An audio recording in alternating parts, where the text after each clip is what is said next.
NFPA 70B 2019 edition included a new section to the standard, which is under System Studies, Chapter 9, which requires for maintenance-related design studies. As part of this, before installing an equipment, the facility owner has to evaluate the criteria that will minimize the risk of exposure to their employees and workers while performing any type of task around this equipment's operation or maintenance. So, GraceSense Hot Spot Monitor will greatly help to minimize the risk of exposure as outlined in that section 11 within that chapter 9 standards, to ensure that the thermal sensors can be used to connect to any critical connections to monitor the hotspots without opening the door or without exposing the people to monitor the temperature anomalies using infrared camera. By monitoring this temperature anomalies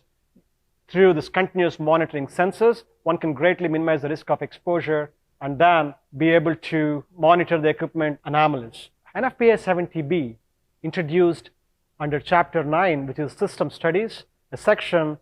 9.7, which calls out for maintenance-related design studies. As part of the maintenance-related design studies, a facility owner has to identify and develop the solutions that will minimize the risk of exposure of electrical hazards to the persons while performing the daily operations or any maintenance task. Under that specific section or the chapter, there is an item which is 11 that specifically calls out for the use of thermal sensors that can be used for monitoring the anomalies or temperature anomalies of critical connections. With the use of hotspot monitor, one can greatly minimize the risk of exposure by not doing this infrared thermography by opening these enclosure cabinet doors.